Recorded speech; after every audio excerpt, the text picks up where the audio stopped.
तो हम इस मौके पर आप सबसे हाथ जोड़कर निवेदन करते हैं, जिसका जहां संपर्क हो, विशेषकर ग्रामीण क्षेत्र में जाकर के अपने समाज को शिक्षा के लिए और राजनीतिक तौर पर आगे बढ़ने के लिए आप लोग प्रेरणा दें। हम नौजवान आपसे उम्मीद रखते हैं और आपके मार्गदर्शन पर मजबूती से काम करने की इस मौके पर संकल्प लेते हैं। इन्हीं शब्दों के साथ आप सब बुजुर्गों का हृदय से अभिवादन करता हूं, सादर प्रणाम करता हूं। जय श्री राधे, जय श्री कृष्ण। बहुत बहुत धन्यवाद आदरणीय अध्यक्ष जी। आपने समाज के जागरूक पक्ष को उकेरा। मैं समझता हूं लोग इस तरफ ध्यान देंगे। मैं आवाज दे रहा हूं। या उनके मन में यह शंका नहीं थी कि कभी दो शीर्ष संस्थाएं लड़ भी सकती हैं। लेकिन 2006 में जब पिछड़े वर्ग के लिए उच्च शिक्षण संस्थान में आरक्षण की व्यवस्था किया गया तो सुप्रीम कोर्ट ने उसे निरस्त कर दिया और उस समय पूरे देश में ये जंग छिड़ गई कि सुप्रीम कोर्ट सुप्रीम है कि पार्लियामेंट सुप्रीम है। उस समय अर्जुन सिंह जी मानव संसाधन मंत्री थे। उन्होंने कहा नहीं, मैं इस पर कानून बनाऊंगा और इसको 9वीं अनुसूची में डालूंगा। उन्होंने कानून बनाया, उच्च शिक्षण संस्थान प्रवेश में आरक्षण 2006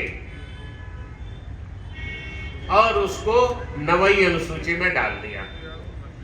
उस समय तो मामला ठंडा हो गया, लेकिन ये लोकतंत्र के लिए बड़ा ही दुखद पहलू था।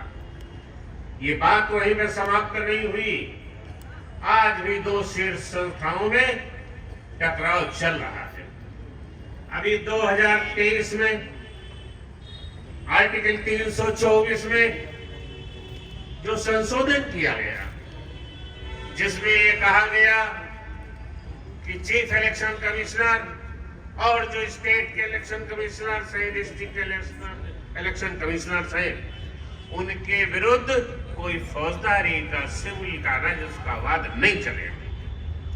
ये बहुमत के आधार पर जो भारतीय संविधान में संशोधन किया, ये लोकतंत्र के लिए कलंक है। और इसका जीता जागता उदाहरण अभी आपने बिहार में देखा कि इलेक्शन आयोग को, इलेक्शन कमीशन को ढेर सारी शिकायतें की गई और सत्यता से रूबरू कराया गया, लेकिन कोई एक्शन नहीं लिया। और चूंकि वो संशोधन 2023 का है, 324 में 5 जो जोड़ा, हम कुछ कर भी नहीं सकते हैं। तो इससे ज्यादा दुखद पहलू लोकतंत्र का नहीं हो सकता। आज हमारे सामने ढेर सारी चुनौतियां, वो चुनौतियां कई मुद्दों पे है। एक लड़ाई तो पूरे देश में चल रही है कि एक खेमा संविधान का पोषक है, संविधान को सुरक्षित रखना चाहता है, और एक खेमा उसके विपरीत कार्य कर रहा है। पिछड़े वर्ग के लिए दुखद पहलू यह है कि अभी कुछ दिनों पहले पार्लियामेंट में एक बिल पारित किया गया, अमेंडमेंट किया गया आर्टिकल 340, आर्टिकल 338, जहां पे ये था कि सामाजिक और शैक्षिक रूप से पिछड़े हुए लोगों के लिए कमीशन बनेगा। 1931 की जनगणना ये बताती है कि पिछड़े वर्ग के लोग 52% हैं और आज उनकी जनसंख्या कहीं ज्यादा बढ़ गई है, लेकिन उन पर कोई विचार नहीं हो रहा है। उनके रिजर्वेशन को बढ़ाने की बात नहीं हो रही है, लेकिन आर्थिक आधार पर रिजर्वेशन देने के लिए कॉन्स्टिट्यूशन में संशोधन किया। ये सब कहने की जरूरत मुझे इसलिए पड़ रही है कि जब तक हमारे पिछड़े वर्ग के लोग एकजुट नहीं होंगे, तब तक वो अपने संवैधानिक अधिकारों की रक्षा नहीं कर पाएंगे।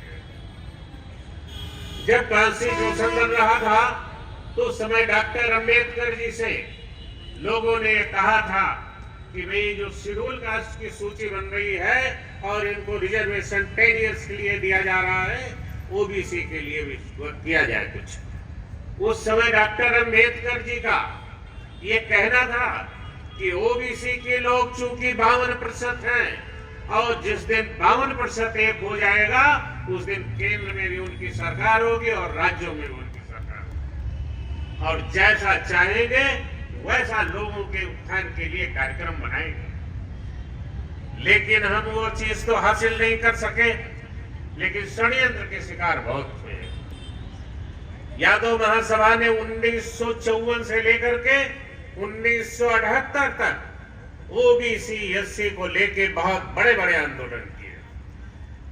काका कालेलकर आयोग की रिपोर्ट के लिए आंदोलन किया और बाद में ये जो मंडल आयोग बना इसके लिए भी बहुत प्रयास किया, और सारे पिछड़े वर्ग के लोग झंडा बैनर लेकर के एक साथ चलते थे। लेकिन पिछड़े वर्ग के खिलाफ अज्ञात वर्ग ने इस तरह से साजिश की कि धीरे धीरे इतनी दूरियां पैदा कर दी कि आज यादव समाज के साथ अन्य पिछड़े वर्ग के लोग बैठने को तैयार नहीं। अब ऐसी स्थिति में हमने तो एक समाज बनाया था।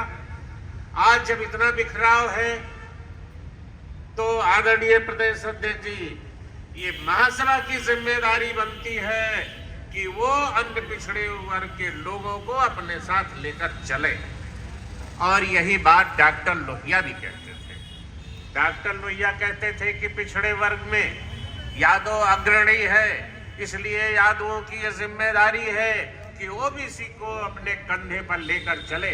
कहीं ऐसा ना हो जाए कि ओबीसी के कंधे पर पिछड़ा वर्ग बैठ जाए, तब मामला सब गड़बड़ हो जाएगा।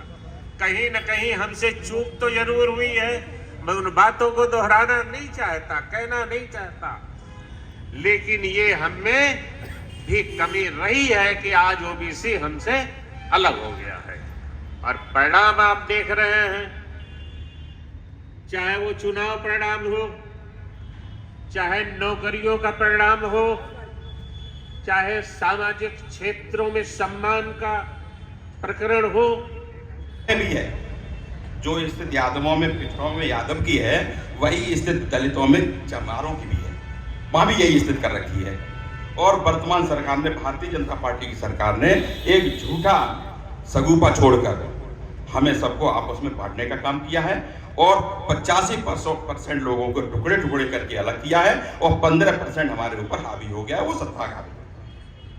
हमको इस पर जब तक हम विचार नहीं करेंगे, जो एक सगुफा छोड़ दिया, पिछड़ों के बीच में कहा कि 4 बार समाजवादी पार्टी की सरकार बनी, सारा का सारा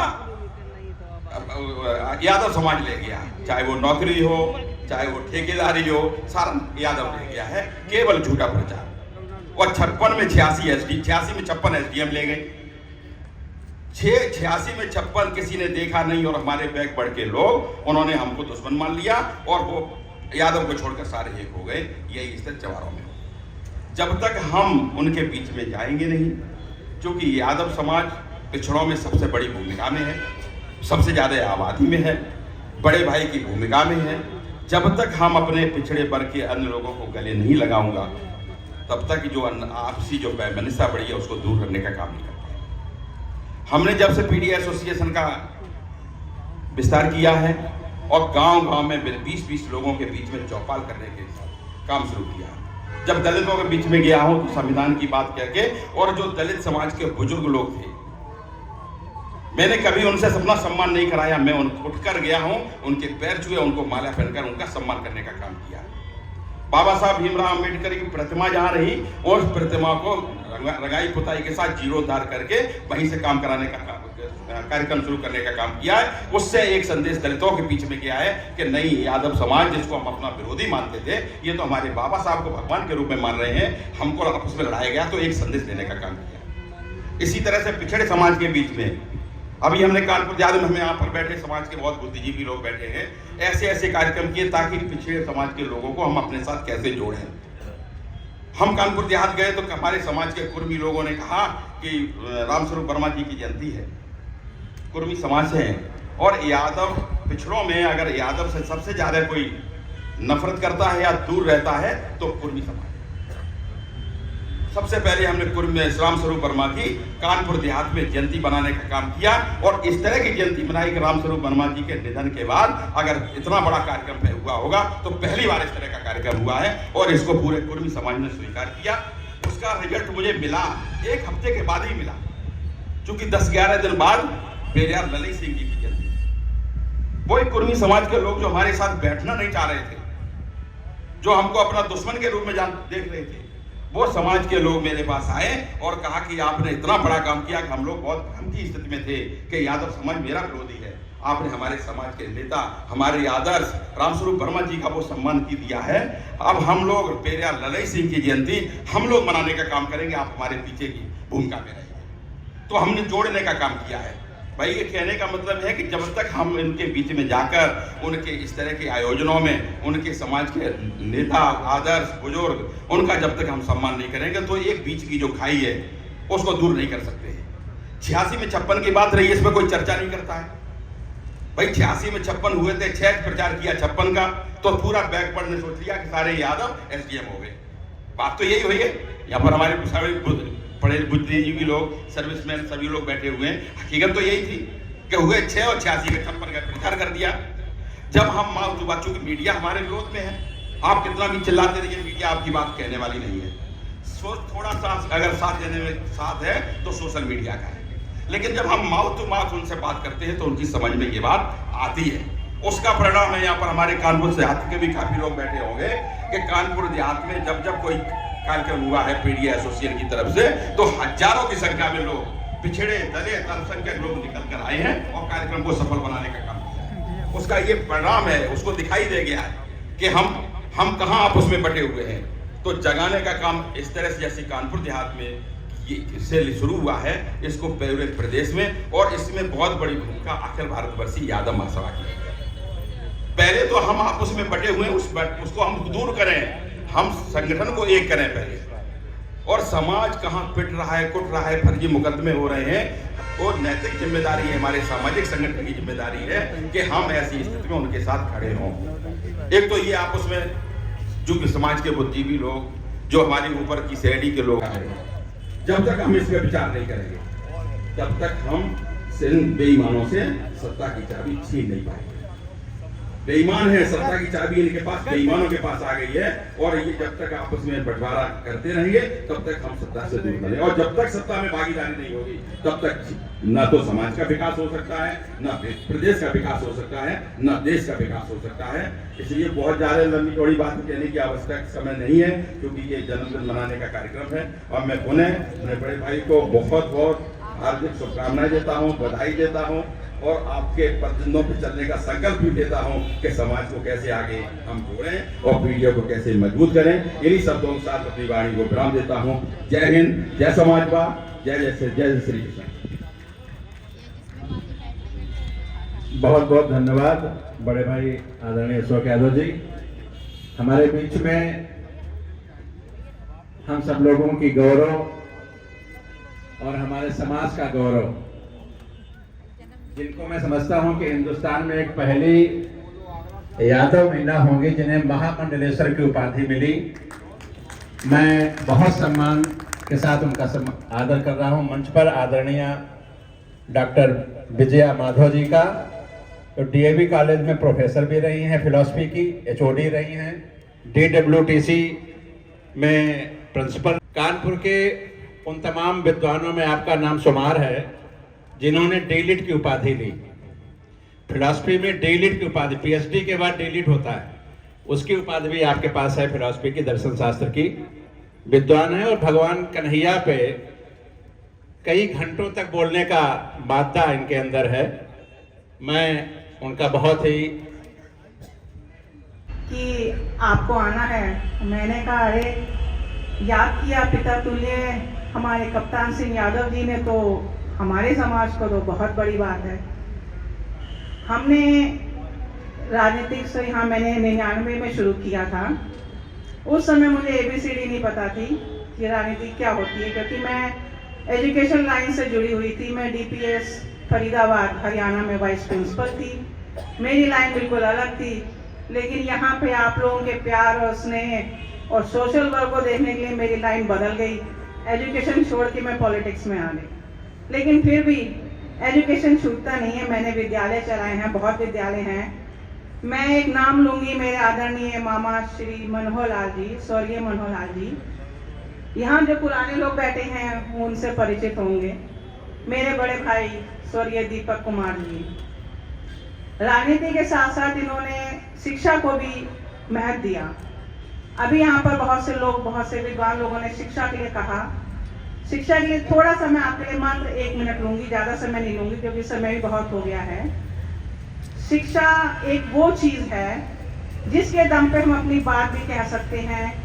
यहाँ पर एक डॉक्टर भीमराव अम्बेडकर जी की मूर्ति है, हमें उनसे भी प्रेरणा लेनी चाहिए कि अगर हमारे पास कलम की ताकत है तो हम अपनी बात दम से कह सकते हैं और हमको कोई पीछे नहीं छोड़ सकता, क्योंकि कलम की ताकत तलवार की ताकत से ज़्यादा महत्वपूर्ण, ज़्यादा ताकतवर होती है। जो चीज़ लिखी हुई होती है उसको कोई मिटा नहीं सकता, लेकिन तलवार की ताकत तो हम मिटा सकते हैं, हमें सजा भी मिल सकती है। तो मैं बस आप लोग से इतना यही कहूँगी कि आज हम जब यहाँ पर हमारे आदरणीय पिता तुल्य श्री कप्तान सिंह यादव जी का जन्मदिन मना रहे हैं, तो एक यहाँ पर हम एक प्रेरणा लेकर यहाँ से जाएं कि अपने बच्चों को हम शिक्षित जरूर बनाएं, किताबी शिक्षित नहीं, उनको संस्कार दें कि हमें किताब से डिग्री तो ले ली है, पर उस डिग्री में हमने जो मेहनत करी है, जो डिग्री ली है, जो उसमें सही माने में जो वहाँ पर लिखा होता है पुस्तकों में, उसको अपने जीवन में हम उतारें और आगे की पीढ़ी को हम इसकी प्रेरणा दें। मैं बस आप लोग से इतना ही कहूँगी कि हम बस यही प्रार्थना करेंगे कि हर साल हमारे पिता तुल्य कप्तान सिंह यादव जी ऐसे ही बुलाएं, अपना आशीर्वाद दें और हम लोग के अंदर ऊर्जा उत्पन्न करें। धन्यवाद। कि जब पढ़ाई लिखाई गांव का आदमी पढ़ लिख जाता है तो कहीं अपनी व्यवस्था के लिए सोचता ही नहीं, लेकिन उसके बाद जो आरक्षण का शेड्यूल बना था, आगे कटाव 100 से शुरू करेगा और 50 तक आएगा, वो जनरल माना जाएगा। उसके बाद फिर आरक्षण की 50% से बैकवर्ड की, SC की, ST की, विकलांग की और पूर्व सैनिक की, मतलब कई श्रेणियाँ थी उसमें। लेकिन इसी बात को लेकर के जो हमारे आरक्षण का विरोधी खेमा है या विरोधी विचारधारा है, उसने उच्च न्यायालय में याचिका डाली और निर्णय भी कराया कि जैसे हमारे आज इस पंचायत में कोई निर्णय करना हो पिछड़ों के लिए, तो हम लोग वही निर्णय करेंगे जो हमारे अनुकूल होगा। तो उसका आदेश भी करा लिया कि केवल 27% पिछड़ों को आरक्षण दिया जाएगा। आरक्षण नहीं दिया जाएगा, कोटा दिया जाएगा। अभी आप लोग जरा गहनता समझ लीजिए उस बात को कि नौकरियों में 27% पिछड़ों को केवल नौकरी दी जाती है, चाहे वो कटाव उनका अपर क्लास से भी ज़्यादा जाए, चाहे वो टॉप कर जाएं, लेकिन गिने वो 27% जाएंगे। आज ये बड़ी विडंबना है। आज हमारे बुद्धिजीवियों को हमारे महासचिव जी ने इधर थोड़ा सा ध्यान आकर्षित किया तो बात याद आई, और हम सब लोगों को इसकी लड़ाई हम समझ सकते हैं कि हमारे राष्ट्रीय अध्यक्ष भी पूर्व उच्च न्यायालय के जस्टिस रहे हैं और आज सुप्रीम कोर्ट में हमारे सबकी सेवाओं, सहयोग और अगुवाई के लिए हैं। तो कोई हमारा संगठन डाले या फिर कहिए तो अपने लोग व्यक्तिगत तौर से डाला जाए, कोई याचिका डाली जाए और यह इशू इसको पुनर्जीवित किया जाए। ये बड़ी महत्वपूर्ण बात है कि नौकरियां होती हैं, अगर 100 नौकरी हैं तो कहीं पिछड़े वर्ग का 27% कोटा है, 27 नौकरी दे दो, बाकी इसका मतलब नहीं।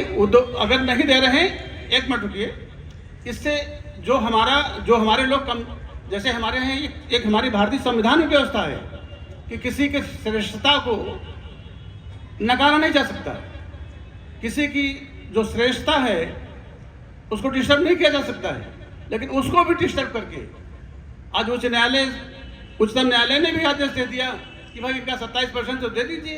क्योंकि फैसला करने वाले वो लोग थे जो उस विचारधारा के थे, वो लोग रिट डलवाते भी हैं और उसी पर निर्णय भी कर देते हैं। हम लोगों को इस पर विचार करना चाहिए और हमारी महासभा में अगली हमारी कोई बैठक होगी तो हम चाहेंगे कि हमारा ये एजेंडा शामिल किया जाए और इसको आगे बढ़ाया जाए। इसी बात से हम अपने भाई को पुनः जन्मदिन की बधाई देते हुए, 27 होने की शुभकामनाएं देते हुए, आशीर्वाद लेते हुए धन्यवाद। जय यादव, जय माता। समझ के घर जाना है। जिंदगी के किसी जीवन जीने के लिए हमारे चिकित्सा विभाग के डॉक्टर साहब बैठे हैं, लखनऊ से आए हैं, मैं क्षमा करें मैं भूल गया था।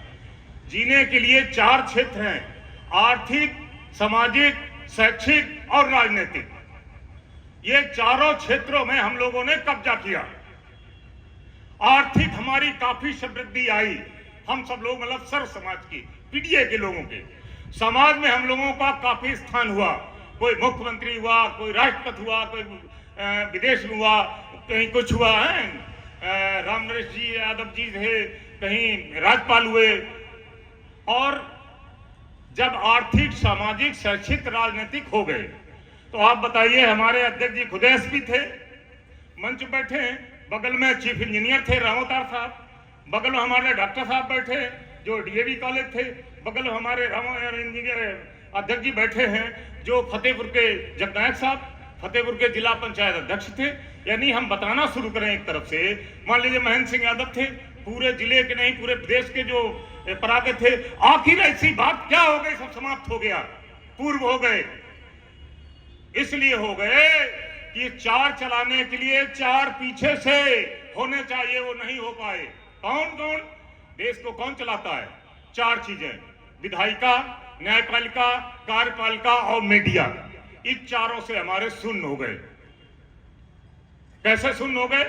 ये कहते हैं शिक्षा दो, शिक्षा दो। शिक्षा तो नेताजी ने हर गांव में स्कूल कर दिया, प्राइमरी। अब सारे बंद करके 25-26 जब बंद करके वहां दारू के ठेके खोले जा रहे। ले लो शिक्षा, करो, क्या करोगे? आपको जानकारी हो कि जड़ खत्म कर रहे हैं पीडीए के लोगों को। इसलिए खत्म कर रहे हैं कि जानते हो जज कैसे बनता है? जज मैं वकील हूं, मेरा कान पकड़ा, सवेरे मैं हाई कोर्ट का जज बन जाऊंगा। जज को बनाते हैं, कोई उसकी लिखा पढ़ी कुछ नहीं। और जो छोटे जज बनाते हैं, यानी जिला के स्तर के, प्रदेश तक के, उसमें क्या है कि आप स्कूल बंद कर दिया, आपको आगे बढ़ने नहीं देंगे। फिर एक और कोलोजियम लाए हैं कि आपके 100 नंबर में मान ले दिया, 50 नंबर में पास होगा। ये नहीं जान पाओगे, बहुत अंदर की बात है। आपके बच्चे को 49, 99, 9 कर देंगे और दूसरे को 60 दे देंगे। आपका बच्चा फेल हो जाए, घर चला जाएगा। तो आपका जुडिशरी जो अंतिम जुडिशरी थी, जो हमारा मीडिया थी, मीडिया में उन्होंने कब्जा कर लिया। कब्जा हमारे एक बहुत बड़े चैनल के मालिक हैं, उनसे बात हुई तो उन्होंने एक दिन अध्यक्ष जी कहा कि हम इस चैनल को मान लीजिए 1 लाख रुपया हमारा सारा खर्च करने के बाद बचता है, तो सरकार हमें 5 लाख रुपया दे रही। कहीं आप कहीं न जाइए, दिन भर करिए, हमारी बात चलाइए, दूसरे की बात ही चलाइए, हमें क्या करना जरूरी। सारे चैनल खरीद लिए, धरती बेच दी, आकाश बेच दिया, पाताल बेच दिया। आप करो क्या? डॉक्टर अम्बेडकर पहले कह गए थे, शिक्षित हो, संगठित करो, संघर्ष करो। शिक्षित तो खेल खत्म कर दिया सरकार ने, अब संगठित हो, संघर्ष करो, 2 रह गए। आप जानते हो मैं सम्मान मिल जाएगा, हमारे पास कॉलेज पेट्रोल पंप है, नहीं मिलेगा। क्यों नहीं मिलेगा? डॉक्टर अम्बेडकर इतना पढ़ा लिखा व्यक्ति था, आज भी मूर्ति तोड़ रहे उनकी। तुम्हारे पास क्या है? स्कूल सब खत्म कर दिया, गिरा दिए सरकार ने। और आपके बताओ, मैं कहते हैं शिक्षित हो जाओ, हो गए। Chief justice of India Gavai साहब से तो बड़ा कोई दुनिया में है, देश में है नहीं। गवई साहब को जूता मारा भरी कोर्ट में, क्या करोगे तुम? दूसरा एक आईएएस ने जरा सी बात कह दी मध्य प्रदेश में, उसको घेरे फिर रहे, ललकार रहे हैं, क्या 1 लाख देंगे, इसका सर कलम ले आओ। आप बताओ, नेताजी को और काशीराम को गाली देते, मरे मुलायम काशीराम, जय बोलो जय श्री राम। कौन बोल रहा? जिसकी आंखें भी नहीं। आपके हाथ है, दौलत है, रुपया है, पैसा है, आप बोल सकते हो। हिम्मत टूट गई, खत्म काम आपका।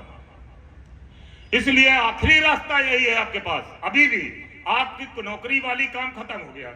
बहुत से लोगों ने बताया, वो बताएंगे, चाहे कुछ हो जाइए, अंत में किस पर चोट करना है? वोट पे चोट करना। सारा खेल अब वोट पे है। अगर हमारे सांसद वहां नहीं इतने होते, हमारे दलित पिछड़े भाइयों ने नहीं सोचा होगा, जो हम लोग एक चिल्लाए थे कि हमारा संविधान बदल रहे, संविधान बदल रहे, एकजुट बोर्ड न किया होता, संविधान बदल देते। अभी भी चैलेंज करते हैं कि संविधान बदल के रहेंगे। ये एसआर जो बताई लोगों ने बता रहे हैं, पढ़े लिखे लोग ज्यादा बताने की जरूरत नहीं है। इसलिए एक ही करिए, वोट पर चोट। अगर उसमें चूक गए, न न्यायालय में रहोगे न विद्यालय रहेंगे, कोई न कोई बहाना आपके ताला लगा कर बस शराब बिकवाएंगे। इसलिए सारे लोग आज जन्मदिन के अवसर पर इकट्ठा हुए हैं। महीने में हम लोग मीटिंग करते हैं, सब लोग सुने। अच्छा एक बताइए, हमारे अध्यक्ष जी का जन्मदिन है, सर्व समाज का सम्मान है, लोग कितने हैं? जब भीड़ पड़ती है तब यादव यादव महासभा, यादव यादव चिल्लाता है, यादव महासभा गाली देता। कभी यादव पूछ लेना साथियों कि यादव महासभा को आपने दिया क्या? हमने कुछ दिया। हम तो भारतीय जनता पार्टी वाले आए थे, उनको चंदा हमने 3 लाख दिया, 7 लाख दिया, 10 लाख दिया। एक कानपुर की धरती में बतावे कोई यादव जो संपन्न व्यक्ति है उसने चंदा नहीं दिया? वो बात अलग है, कोई खुल के देता, कोई रख तो देता है। जितने लोग नेताजी के जमाने, समाजवादी पार्टी जमाने, पिछड़ों की जमाने, मायावती जी के जमाने में जो लोग पैसा वाले बने हैं वो चुपचाप भाग गए और वो यहाँ आएंगे नहीं। मंच में आओगे तो बताओ, वही आएंगे जिनके दिल में जिगरा होगा, समाज के लिए लड़ना होगा, उन्हीं का इतिहास लिखा जाएगा। इतिहास सबका नहीं लिखा जाता है। इसलिए एक चिड़िया थी, 1 सेकंड करके अध्यक्ष जी अपना समाप्त करता हूँ। एक जंगल में आग लग गई, सारे हाथी घोड़ा भागने लगे। एक छोटी सी चिड़िया आई और चोंच में नदी से पानी लेकर वो डाल रही थी। तो सारे लोगों ने कहा कि तुम तो एक बूंद लाती हो, इतनी भयंकर आग को बुझा लोगे? उसने कहा ये सच है, मैं जानता हूं बुझा नहीं पाऊंगा, लेकिन जिस दिन इतिहास लिखा जाएगा उधर हमारा गद्दारी नहीं लिखा जाएगा। तुम लोग इतने इतने बड़े उधर गद्दारी का लिखा जाएगा। साथियों, हम सब लोगों को गद्दारी नहीं लिखा जाएगा, हम लोगों को लिखा जाएगा, इतिहास में लिखा जाएगा कि अपने समाज के लिए हम लोग लड़े हैं, जैसे अपने बेटे को, भाई को और भतीजे को सबकी मदद करते हैं। इसलिए हम लोग समाज की लड़ाई करें। लड़ाई तो एक दिन लड़नी पड़ेगी। हम आदरणीय अध्यक्ष जी को बहुत बहुत धन्यवाद देते हैं। जिए हजारों साल, जो रिटायर्ड होने के बाद दोबारा कभी यादव महासभा को जिंदा रखने का काम नहीं करता है, 25 साल से कर रहे हैं। गुरुजी ने पकड़ाई थी सन 2000 में जिले में होने के बाद। इसके बाद आप यहाँ गए, ईश्वर करे और दीर्घायु हो, हमारे राष्ट्रीय स्तर पर कुछ काम करें। सभी समाज को, आई हुई बहनों को, भाइयों को बारंबार नमस्कार करते हुए दीर्घायु की पुनः कामना करता हूँ। जय हिंद, जय श्री। कंप्लीट हो जाता है। गवर्नर मास्टर साहब जी, जिस पुस्तक में पंडित जी का हस्ताक्षर हो जाते हैं वो कंप्लीट मान ली जाती है। आज बड़ा सौभाग्य का दिन है कि हमारे यदुकुल भूषण ओल्ड यंग मैन प्रदेश के अध्यक्ष चौधरी कप्तान सिंह जी, मंच पर बैठे हुए हमारे प्रमुख सचिव इंजीनियर साहब राम अवतार जी, डीवी कॉलेज के हेड ऑफ डिपार्टमेंट ज्योग्राफी के हमारे गुरु जीपी यादव जी, फतेहपुर की शान चौधरी जगनायक सिंह जी, हमारी महासभा के, जो महासभा कई हो गई है ना, तो हम अपनी महासभा के प्रिय राष्ट्रीय अध्यक्ष, राष्ट्रीय महासचिव जी रामशंकर एडवोकेट जी, हमारी भाभी श्री माया जी, क्या नाम है? अरे हम तो आज मीना को हीरोइन है, आज भाभी के मौके पर कह भी सकते हैं। चलो सारिस को बात को मानता हूँ। मीना जी, ये सौभाग्य है कि ऐसी पत्नी हमारे अध्यक्ष जी को मिली, जो आज इनको यंग मैन के रूप में सुशोभित कर रही है। ये उन्हीं का गौरव है। अध्यक्ष जी, आप नोट कर लीजिए, ये हमारे भाभी जी की देन है, जो आपको अच्छी अच्छी मलाई खिलाती हैं। हमारे लखनऊ राजधानी से आए हुए वरिष्ठ उपाध्यक्ष लाल बहादुर जी, प्रदेश के यादव महासभा दफ्तर कोर्ट के मुलायम सिंह जी, पीडीए के संयोजक अशोक जी, डॉक्टर आनंद जी, महेंद्र सिंह जी, जिला सहकारी बैंक के अध्यक्ष जी, हमारी प्रदेश की महिला अध्यक्ष प्रभा जी, चौधरी गीतम सिंह जी, हमारे प्रधान जी ब्लॉक प्रमुख जी, विजयपाल जी, आनंद जी, बहुत से साथी बैठे हुए हैं और सर्व समाज के जो लोग आए होंगे उनका मैं अभिनंदन और वंदन करता हूं। ये हमारे मन में बात बहुत समय से आ रही थी, लेकिन आज अपने कप्तान सिंह जी ने अपने जन्म दिवस पर सार्थक कर दिया। पूर्व वक्ताओं ने काफी भाषण दिए, ये है वो है। मेरा एक सुझाव है और प्रस्ताव भी यादव महासभा से। आदरणीय अध्यक्ष जी,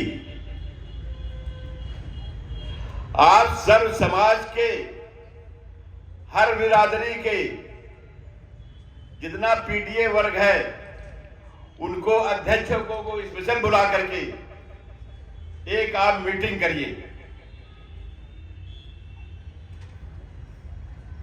उस मीटिंग से आपका बहुत बड़ा संदेश जाएगा।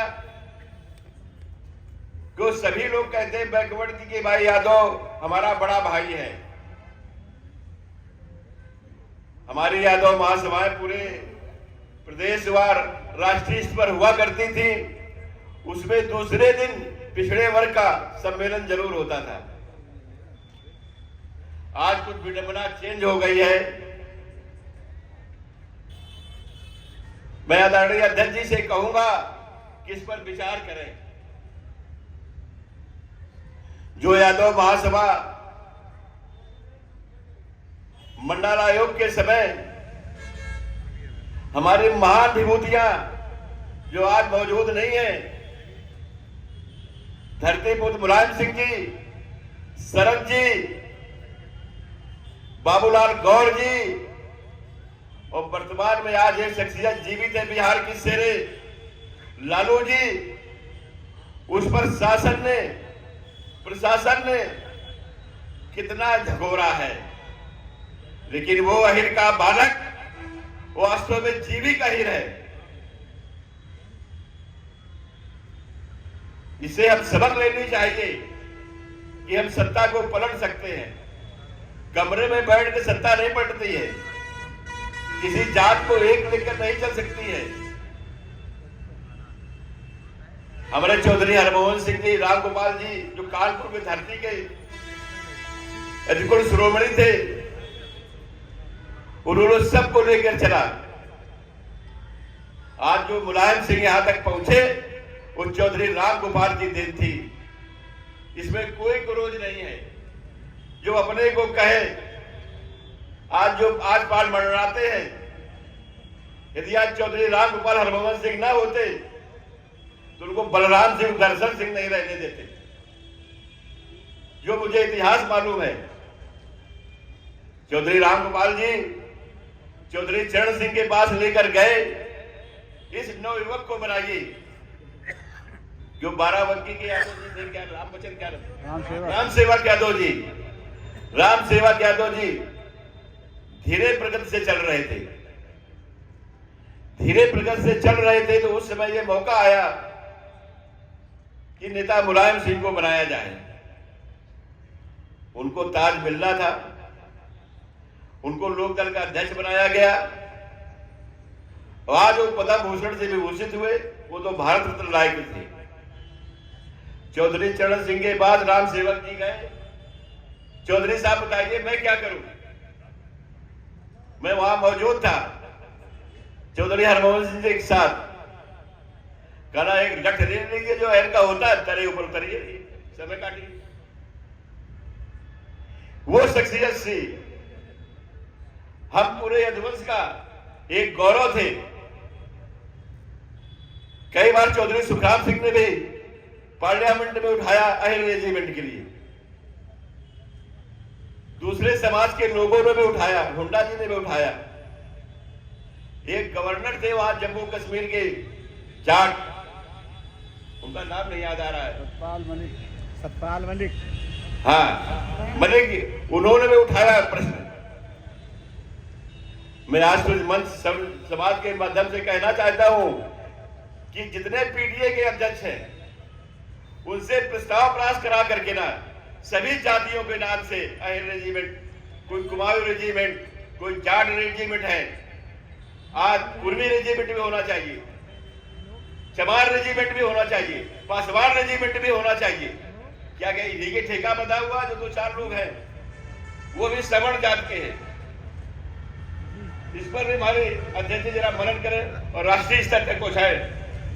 माननीय रामशंकर जी अटेंशन, आप राष्ट्रीय महामंत्री जी हैं, आप इसका प्रस्ताव लाइए अपने जस्टिस रविंदर सिंह के साथ कि समाज के जो पिछड़े वर्ग की जातियां हैं उनके अध्यक्षों को लेकर के ना एक मांग ये भी रखें, शासन हिलेगा। इसी के साथ मैं अपना पूरा उद्बोधन समाप्त कर रहा हूं और माननीय अध्यक्ष जी की दीर्घायु की सत्यायु हो। इसी के साथ अपनी बात समाप्त करता हूं। जय। हमारे आदरणीय नेताजी, चाहे आदरणीय अखिलेश यादव जी की बात हो, इन पर कभी इस तरह की शिक्षा पर निर्णय नहीं लिया गया, ऐसी शिक्षा थोपने का काम नहीं किया गया। अभी देखा होगा कि डीयू दिल्ली विश्वविद्यालय में पाठ्यक्रम में यह शामिल करने की बात कही गई थी, इन्हीं को सनातन पढ़ाया जाए। साथियों, और कृषि वाले पाठ्यक्रम में, वकालत के पाठ्यक्रम में हमें आप यह बताएं कि जब देश में दूसरा देश गद्दारी कर रहा होगा, कोई 302 का मुकदमा करके आया होगा, किसी महिला को छेड़ा होगा, धारा 376 लगी होगी, तो क्या वहां पर जय श्री राम बोलेंगे आपको? क्या आप यह बताएंगे? हम सब लोग भगवान को मानते हैं, साथी जी बैठी हुई हैं, चरण बंदन करता हूं। आप भी भगवान को, श्री कृष्ण जी को, राम को, भगवान सभी को हम लोगों को शिक्षा देते हैं, हम लोग मानते हैं। परंतु यह अनर्गल बातें कि आप कोर्ट की पढ़ाई में यह पाठ्यक्रम लागू करोगे, आप ये हमको बताना चाहोगे कि हनुमान जी ने सूर्य को खा लिया था, या जय श्री राम करके उस मुकदमे को हम लड़ सकेंगे? ऐसी व्यवस्था के हम लोग खिलाफ है, हमारा नेता खिलाफ है। और साथियों, आज ये हम पीडीए के लोगों को ये सरकार नस्तनबूद करना चाहती है, इनके अधिकारों को छीनना चाहती है। हमारे बाबा साहब अम्बेडकर जी के द्वारा बनाए हुए उस संविधान को, अरे 10% वालों, उस समय तुम कहां थे जब संविधान की परिकल्पना की जा रही थी? शिल्पकार हमारा आदरणीय बाबा साहब ने इसको बनाया था, तब तुम्हारा दिमाग कहां था? आज उस प्रथा को, उस नियम को, उस गरीब पीछे वाले सीढ़ी पर बैठे हुए व्यक्ति के अधिकार को छीनने के लिए आप संविधान पर छेड़छाड़ कर रहे हो। अब हम सजग हो गए हैं।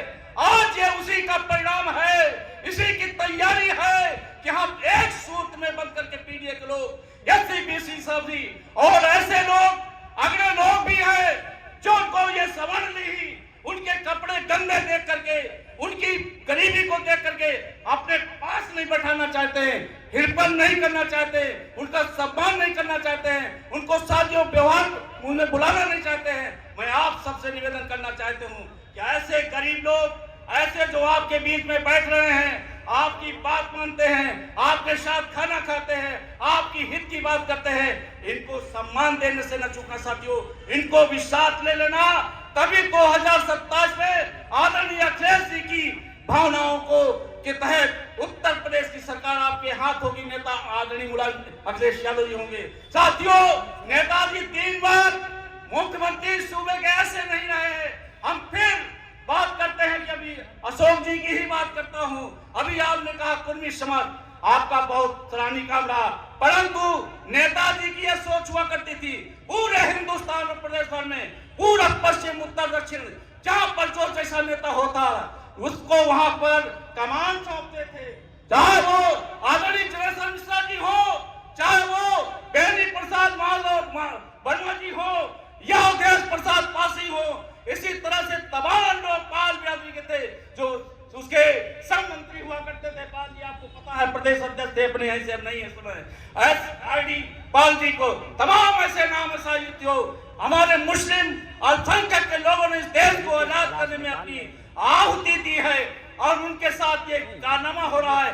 ऐसा नेता जो 12 बार विधायक से लेकर राज्यसभा सदस्य और मिनिस्टर रहा हो, कैबिनेट मिनिस्टर रहा हो, उसको छोटी सी बात में केवल एक कागज में 2 जगह तोड़ा लिख गया, उसमें उनको जेल बना रखा है। उनके मतलब उस कागज से नहीं है, उनको केवल उनकी बढ़ती लोकप्रियता को खत्म करने के लिए कि अगर ये इनके साथ जुड़े रहेंगे और पूरा अल्पसंख्यक आदरणीय अखिलेश साहब की होगा तो इनकी 2027 में, अभी आप 2024 लोकसभा का देखा है चुनाव, उसमें इनका कहीं 20 सीटें निकलना मुश्किल पड़ जाएंगी।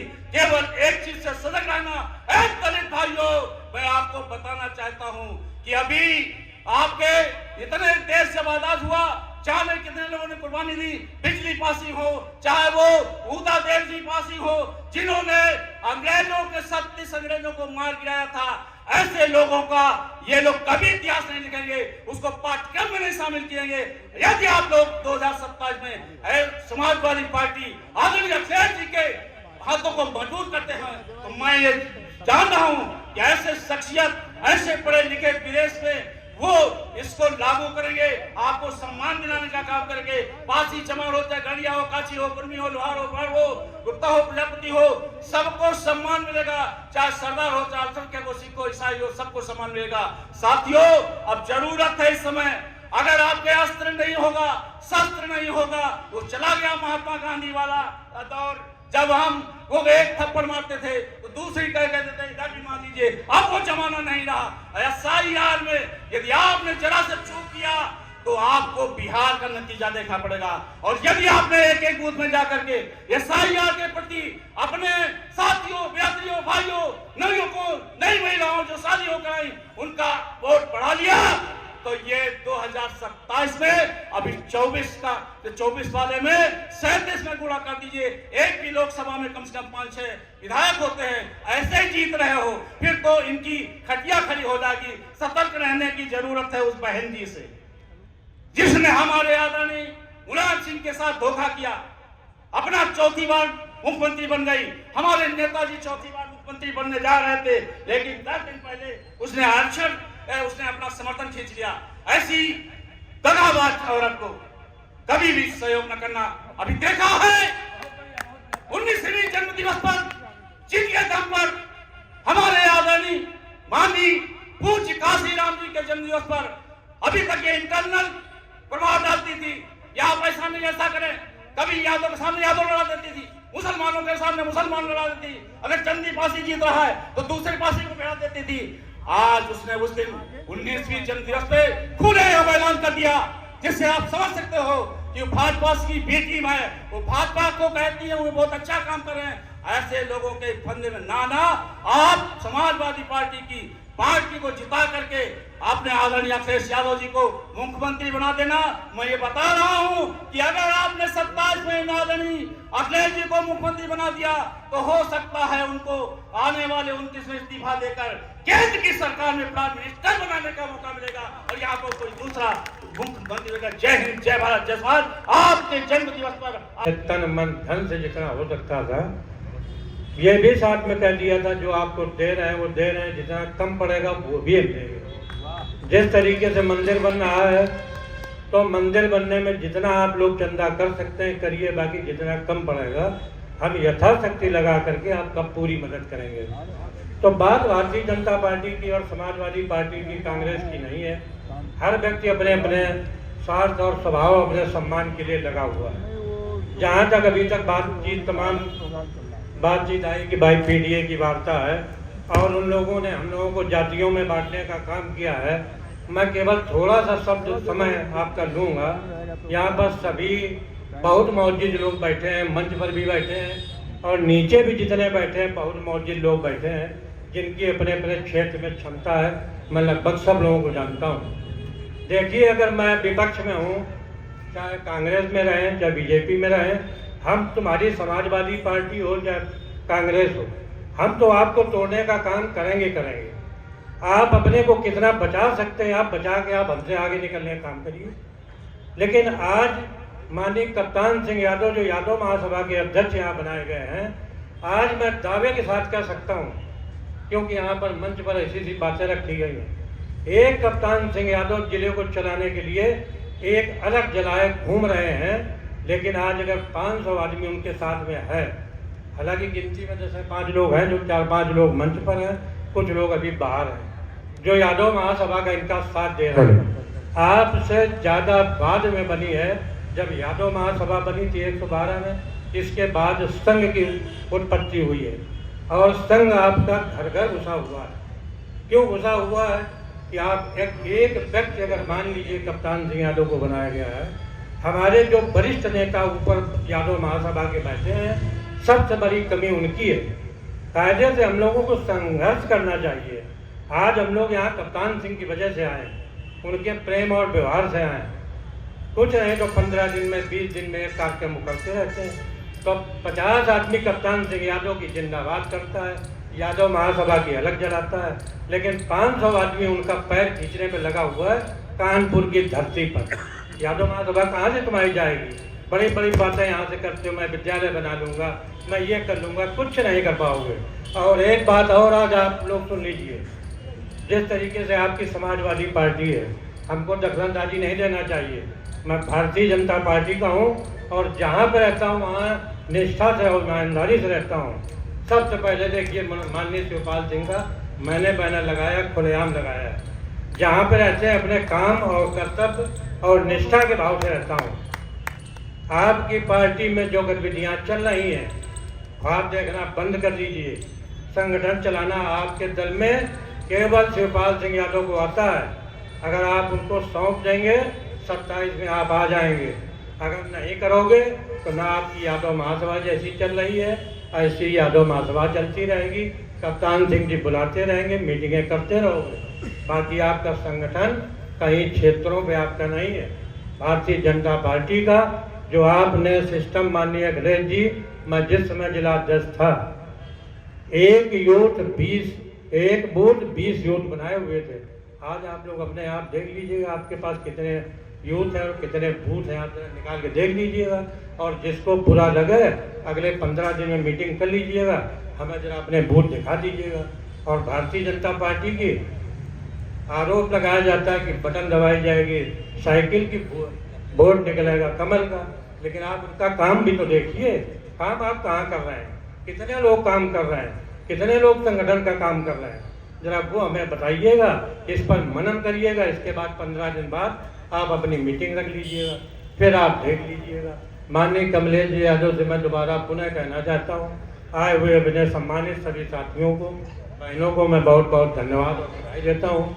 कमलेश जी से मैं कहना चाहता हूँ अपनी बात समाप्त करते हुए कि हम दल के बाद में जिस भी कार्य में आपको मेरी जहाँ जरूरत पड़े वहाँ आपको बढ़ाने के लिए कभी पीछे नहीं रहूँगा। हम भारतीय जनता पार्टी में थे, आप एमएलसी का चुनाव लड़े थे, आप अपने लोगों से पूछ लीजिएगा, जितनी हमसे हो सकती थी आपकी मदद मैंने की थी। और जब यादव की जरूरत पड़ेगी हम दल में रहें या निकाल दिए जाएं, पहले यादव की मदद करेंगे, इसके बाद दूसरे की करेंगे। राजीव मिश्रा की भरे अलग से करते हमारे व्यक्तिगत मित्र हैं, लेकिन बाकी किसी की नहीं करूँगा। इन्हीं शब्दों के साथ जय समाजवाद, जय यादव, जय माधव, सबको दोबारा पुनः धन्यवाद देते हुए सबको हार्दिक बधाई देता हूँ। इससे कि हम किसी एक जाति या धर्म की बात करें, हमारे राष्ट्रीय अध्यक्ष जी का ये सख्त हिदायत है कि हमको सबका विकास, सबका साथ और सबका विश्वास जीत करके ही हम 27 में अपनी सरकार बना पाएंगे। इसलिए मेरा यहाँ उपस्थित सभी बंधुओं से सादर निवेदन है कि हम लोग कभी भी कहीं भी हों, लेकिन किसी जाति विशेष की बात ना करें। अगर हम जाति विशेष की बात करेंगे तो हमसे कुछ लोग असंतुष्ट होंगे, कुछ लोग हमसे जुड़ेंगे भी, लेकिन हम किसी को असंतुष्ट ना करें, ये हमेशा हमको ध्यान रखना होगा। मैं इन्हीं शब्दों के साथ में अपनी बात समाप्त करता हूं, क्योंकि ज़्यादा समय नहीं है और भोजन का टाइम हो गया है। मैं पुनः एक बार जयकारा लगाना चाहता हूं, जय यादव। उठ करके सभी लोग हाथ उठा करके एक बार भगवान श्री कृष्ण, भगवान श्री मैं हर बार करता हूँ आज आदमी हूँ, आदमी से प्यार करता हूँ। भगवान बिहारी जी, राधा जी हमारे कप्तान भैया को शतायु करें, स्वस्थ रखें, निरोगी रखें, राधा कृष्ण की जोड़ी अमर रखें। जय हिंद, जय समाजवाद। नाम न लेते हुए मंच पे आसीन सभी पदाधिकारी, आज ये सब समाज के लोगों का सम्मान समारोह कप्तान सिंह यादव जी ने जो रखा है, बहुत ही अच्छा चीज ये रखा गया है।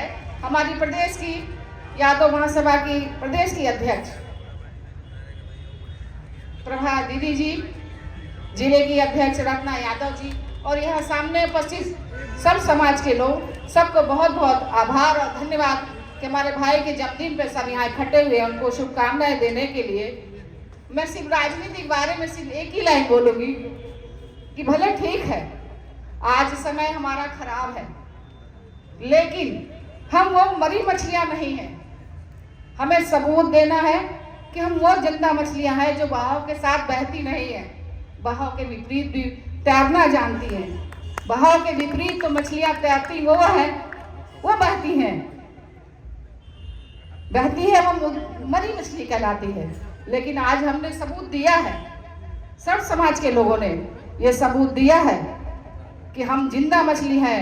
बहाव कितना विपरीत हो, हम उसी विपरीत बहाव के साथ रहेंगे, लेकिन अपने आप को जिंदा दिखाने की कोशिश करेंगे। और हमने किया भी है कि हम वो जिंदा मछली हैं कि बहाव के साथ नहीं बहेंगे, जिंदा रहेंगे।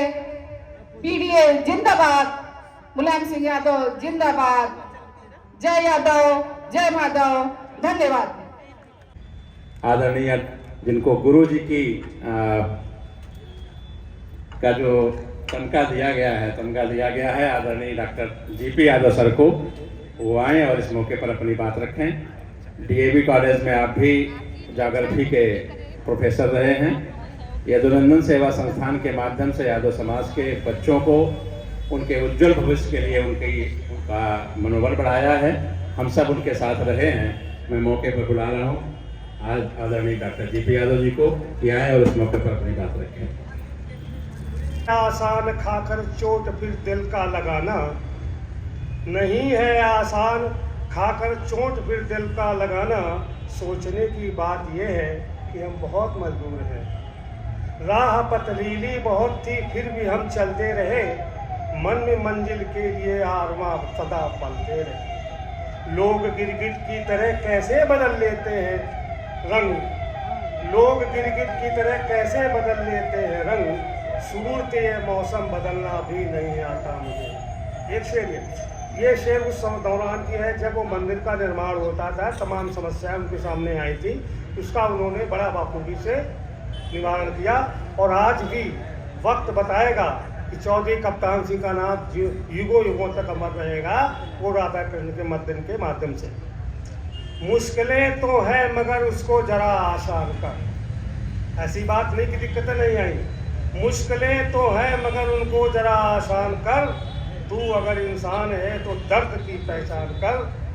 दूसरे की जिंदगी में झांकने की कोशिशें तू जरा पहले खुद की सही पहचान कर। ये उनकी प्रतिभा शक्ति थी कि जिस काम से वर्षों लोग नहीं उस स्थान का एक तरीके से ले पाए या मंदिर का निर्माण कर पाए। मैं तो इससे वर्षों से जुड़ा रहा हूँ। चौधरी राम गोपाल जी हुआ करते थे, मैं इंटरमीडिएट पीएचडी कॉलेज में पढ़ता था, उनके पास जाता था। शौक थी, अपनों की बात करते थे, अपनों के बीच बैठते थे। उनको एक बात उन्होंने कहा था कि बेटा पढ़ाई न छोड़ना, पढ़ते रहना तो आप वो हासिल करेंगे जिसके लिए आप बने हुए हैं। अब ये बात चौधरी कप्तान सिंह साहब के लिए तो मैंने कह दिया। दूसरी बात मैं और क्षमा प्रार्थी करते मानता हूँ कि दो बातें हम और उनके दाम्पत्य जीवन के संदर्भ में, क्योंकि हमने लगभग 25 वर्ष उनके साथ में, ये हमारे भाग्य की बात है कि उनको हम जानते हैं और पहचानते हैं। और ये सौभाग्य की बात है कि वो हमें भी उतना ही जानते हैं जितना कि हम उनको जानते हैं। और बड़ा स्नेह रहा। आज जिस कदर उन्होंने लोगों के बीच में हमारा अभिवादन किया, मैं अभूत हो गया। भावुक हो गया। वो शायद जीवन में कभी इतना किसी ने सम्मान नहीं दिया। इसके लिए हम कृतज्ञ हैं उनके और आभारी भी हैं। दरअसल उनके दाम्पत्य जीवन की सबसे बड़ी खूबसूरती है। एक कहावत है कि हर पुरुष के विकास में उसके सहयोगिनी और उनकी पत्नी का बहुत बड़ा कंट्रीब्यूशन होता है। किस कदर जब कभी वो दूर होते हैं तो किस तरह उनकी फीलिंग्स होती हैं, वो फीलिंग्स आप तक पहुंचाते हैं कि पथेरी रही या बुलाई रही, पथेरी रही या बुलाई रही, नहीं आए शाम घिरे बदरा, कि पथेरी रही या बुलाई रही, नहीं आए शाम घिरे बदरा, पपिया की रटन मनुआ की घुटन, और कुमलाए गयो फूलन गजरा, इतने मई श्याम लखाई पड़े तब नैनन बीच हंसे कजरा। दरअसल ऐसा होता है, दाम्पत्य जीवन की सबसे खूबसूरती होती है कि जब तक शाम नहीं आते, सुबह के निकले हुए अभी तक नहीं आए, तो दरवाजे की ओर पर वो निरंतर आस लगाए रहती है। जब वो आस देखिए हर पत्नी का, हर बेटी का, महिला का जब उसका ससुराल होती है तो वो सोचती है कि हमारे शाम की नज़र हमारे पर पड़े तो उनकी थकावट दूर हो जाए। तो नैनों के बीच हंसे कजरा। एक युवती ने पूछा कि नैनों के बीच में कजरा कैसे हंसता है। मैं संचालक महोदय डॉक्टर कमलेश जी से चाहते हैं 1 मिनट हमको इनकी व्याख्या करने को दीजिए। दरअसल ऐसा होता है कि जब शाम दूर होते हैं, शाम माने उनके पिता पति परमेश्वर, तो आने की जो परीक्षा होती है तो उसकी अपनी पत्नी जो होती है साज सज्जा करती है ताकि उनकी थकावट दूर हो और अच्छा महसूस करें। तो जो काजर वाला लगाया है ना, जब वो नहीं आते हैं, मौसम खराब होता है, बिजली कड़कती है, बादल बहुत ज़्यादा होते हैं, हर जगह तूफान चलता है, तो उनके मन में एक भाव रहता है कि वो जल्दी से आ जाए। तो वो जो कहना चाहिए वेदना मन की होती है, उसकी आंख का एक आंसू जो है कोर में जाकर टिक जाता है। उसी क्षण जब शाम दिखाई पड़ते किस रास्ते से आते हैं, तो वो विषाद की भावना के साथ खुशी की जो भावना होती है, वो मोमेंट ऐसा होता है कि जो आंसू कोर में था वो धीरे धीरे खुशी की आंखें से सीधे काजल के जरिए बाहर आ जाता है। दरअसल एक और चीज और आपको बता रहे हैं। दरअसल हमारा ये आप लोगों से निवेदन है कि हर घर में बेटी होना बहुत जरूरी है। अगर बेटी होगा तो जिंदगी का एहसास आपको जरूर होगा। तो इसलिए मेरी तो यही गुजारिश है, पर प्रभु की कृपा है, हमारे घर में बेटी है, चौधरी साहब के घर में बेटी है, सबके घर बेटियां होती हैं, तो बेटियों का भाव आप आपके सामने रखना चाहते हैं कि बेटी जब शादी होकर ससुराल में पहुंचती है तो एकमात्र ही ऐसा व्यक्ति होता है, वो उसका पतिदेव। बाकी तो इलाज होते हैं, रिलेशन बनते हैं। तो वो जब वो उसकी शादी होकर ससुराल चली जाती है, परदेश चली जाती है, तो क्या महसूस करते हैं? निकले गुलशन से, घर का मतलब गुलशन, माँ बाप के बीच का। देखिए बच्ची जो होती है बेटी, वो तितली की तरह घर में दौड़ती है, सब घर को सजाती है, फूल पत्ती लगाती है, पौधे लगाती है, गमले लगाती है। तो उसकी फीलिंग्स जो होती है तो 20-25 वर्ष तो अपने माँ बाप से जुड़ी होती है। इसके बाद ससुराल जाती है, वहाँ की संस्कृति कैसी है उसमें एडजस्ट कर पाए नहीं एडजस्ट कर पाए, तो वो भावनाएं हम व्यक्त कर रहे हैं। निकले गुलशन से तो गुलशन को बहुत याद किया, धूप और छाँव आंगन को बहुत याद किया, जिक्र छोड़ा कभी सखियों ने झूलों का यहाँ, जिक्र छोड़ा कभी सखियों ने झूलों का यहाँ, ससुराल में अपने सावन को बहुत याद किया। जब भी मुझे नींद नहीं आती थी, जब भी मुझे नींद नहीं आती थी, मैंने माँ के आंचल को बहुत याद किया। जब भी रक्षा बंधन की बात चलती थी, जब भी रक्षा बंधन की बात चलती थी, मैंने भैया को बहुत याद किया। जब भी यातनाएं मुझे मिलती थी, जब भी यातनाएं मुझे मिलती थी, मैंने बाबुल को बहुत याद किया। निकले गुलशन से तो गुलशन को बहुत याद किया। मंच पर आसीन सभागार में बैठे हुए को सभी को मैं प्रणाम करता हूँ, अभिवादन करता हूँ, स्वागत करता हूँ और ईश्वर से प्रार्थना करते हैं जब भी कार्यक्रम होगा हमारा उनके प्रति, चौधरी कप्तान सिंह के प्रति बड़ी आत्मीयता है। 25 वर्ष हम लोग एक दूसरे से जुड़े रहे। उम्मीद करते हैं 100 वर्ष तक आने वाले समय में अगर बिस्तरे पर भी होंगे और यहाँ कार्यक्रम होगा तो मैं अवश्य, हमारी पत्नी कहती है तुम घर में ढीले ढीले रहते हो, जब कार्यक्रम होता है तो सीधे हो जाते हो। धन्यवाद।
अरे प्रसाद जी, हाँ कह रहे हैं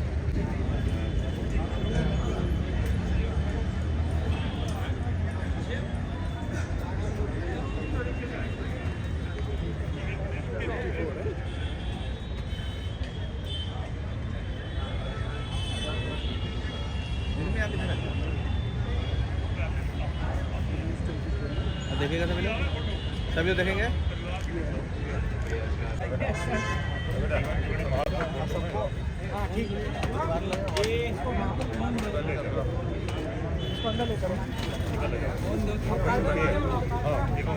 चलिए, केक कटिंग हो गई, सभी लोगों की शुभकामनाएं भी हो गई, तो परशुराम बन जाते हैं। तो अब मैं इस कार्यक्रम के नायक अखिल भारतवर्षीय यादव महासभा के सम्मानित प्रदेश अध्यक्ष और सर्व समाज को लगातार जागरूक करने का काम कर रहे हैं। आज यादव महासभा में आज आपकी सेवा कर रहा हूँ और बड़ी मेरे लिए एक खुशी की बात यह है कि यादव समाज में पहली मंडेश्वर बनी है, वो मुझे आशीर्वाद देने के लिए आई हैं। इसके लिए मैं उनके चरण वंदना करते हुए और जो आशीर्वाद उन्होंने मुझे दिया है इसके लिए मैं उनका बहुत आभारी हूँ। साथियों, ये सब भगवान शिव से कृपा है। शिवपाल सिंह किसी कारणवश नहीं आ पाए, लेकिन जिनको नहीं आना था और जो जिनकी मेरे जीवन में बहुत कुछ योगदान उस परिवार का है और उनको बाहर जाना था और प्रभु ने ऐसी कृपा की कि वो स्वयं ही अपने आप खबर कर दी कि मैं तुम्हें आशीर्वाद देने आ रहा हूं, जबकि उनको नहीं आना था। मैंने कहा ये सब भगवान शिव की कृपा है। आपका जिससे जाना था एयरपोर्ट पे भगदड़ मच गई वहां और आपको मुझे सिर्फ आशीर्वाद देने के लिए भेज दिया। तो यही है, सब कुछ उसका है, करना न करना सब कुछ उसकी कृपा से है और मैं आप सबका बहुत बहुत आभारी हूँ। और ये जो मैंने एक नई प्रथा चालू की है, इसमें मेरे पदाधिकारियों का, मेरी यादव महासभा का बहुत कुछ बड़ा योगदान है। चूंकि पहले यादव महासभा का कोई कार्यक्रम होता था तो दूसरे दिन जो है बैकवर्ड का होता था। हमने उसमें थोड़ा सा सुधार करने की कोशिश की है। हमने उसमें बैकवर्ड छोड़ करके हमने पूरा सर समाज को लिया है और हम पूरे सर समाज को लेकर ही चल रहे हैं। और अभी तो हमने ये कोशिश की है, ये हमारी दूसरी कोशिश है जिसमें हमें बहुत कुछ सफलता मिल रही है और आगे भी अगर आप लोगों का सहयोग रहा तो हम इसको कानपुर क्षेत्र से बढ़ा करके यूपी स्तर पर ले जाएंगे। और मेरी सभी जितने भी समाज के अध्यक्ष आए हैं आज, मेरी उन सबसे यही प्रार्थना है